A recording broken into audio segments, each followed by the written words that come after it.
The quarter-finals of the Champions League was very entertaining and actually quite shocking. I mean, who saw all of that coming? The fixtures changed the course of the season for a few clubs, and it's definitely altered the race for the 2025 Ballon d'Or a little.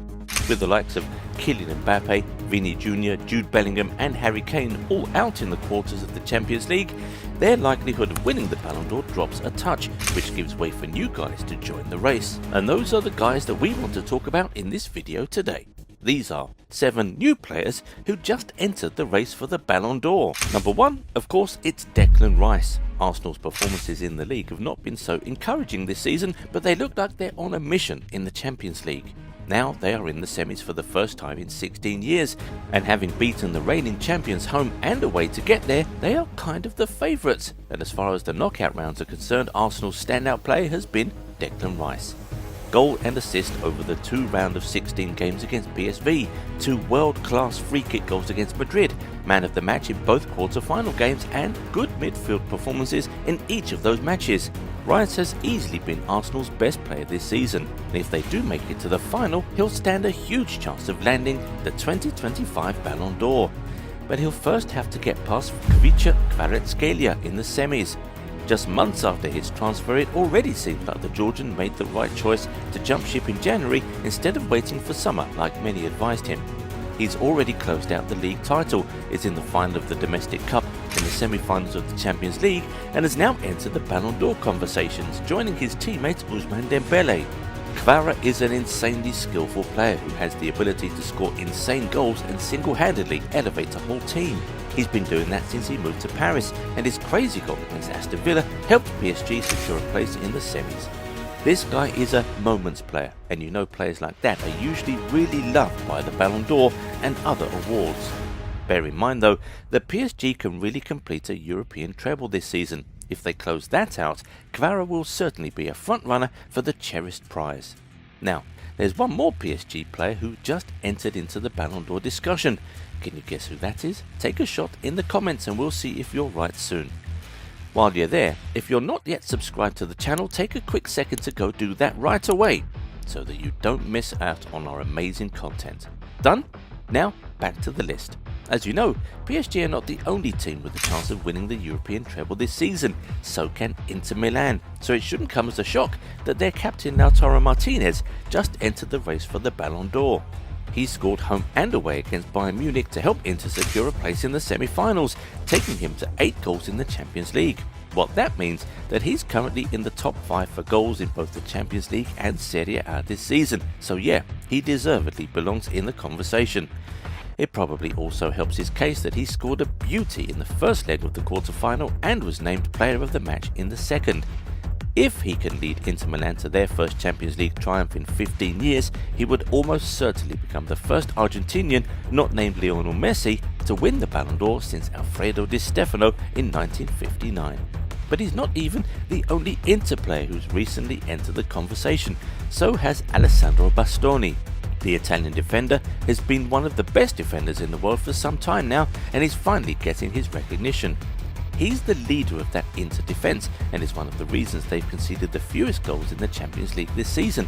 I mean, Inter Milan are in the semi-finals with only 5 goals conceded in the competition, and that's despite having played ties against the likes of Man City, Arsenal and Bayer Leverkusen. In fact, going into the quarter-finals, Inter had only conceded 2 goals all tournament.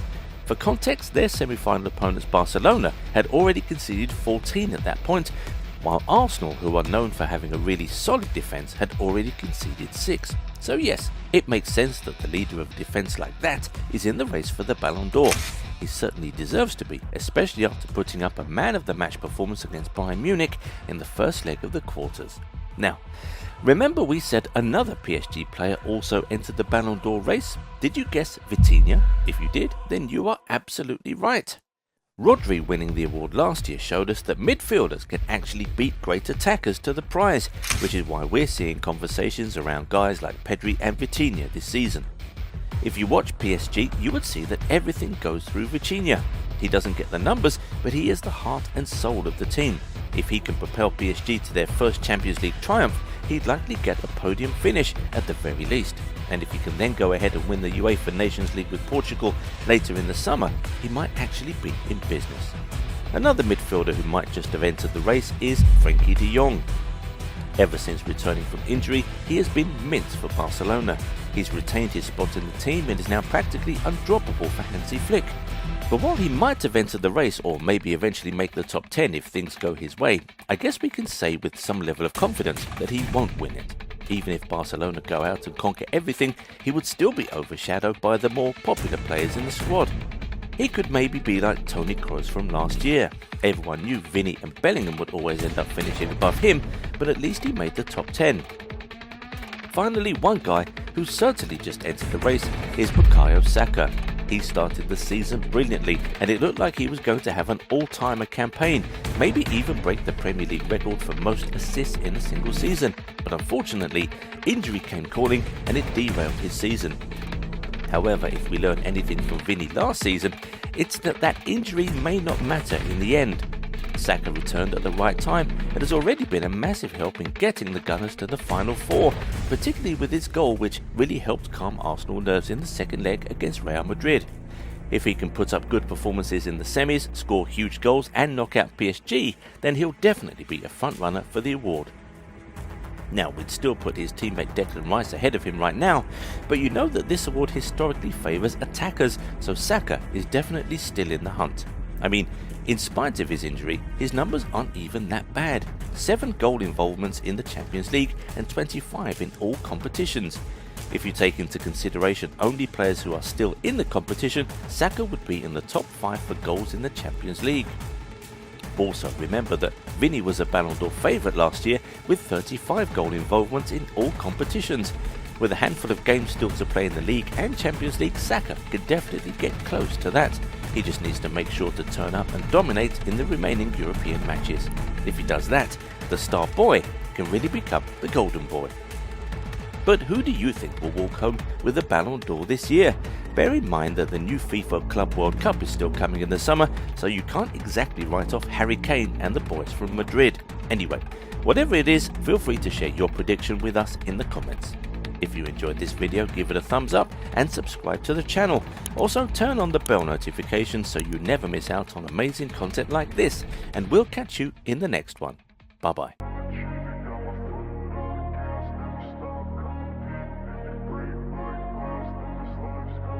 I wanna be the best in the game, invest in my name, check no restraints, I'm obsessed with the pain. I ingest, I retain, assess and I change, possessed by the thought I'll be free one day from society's restraints. Money, clout and fame, mud, disease, a plague. We all love to hate, have to play the game, have to make a name. All our insecurities are on display. This is war with the enemy, think that it was meant to be. Living in a time where disease is on every screen. I won't let them fester me, I know most are festering. Negativity is a plague for the mentally weak. No mercy, all I got is working. Never stop searching, never quench the thirsty.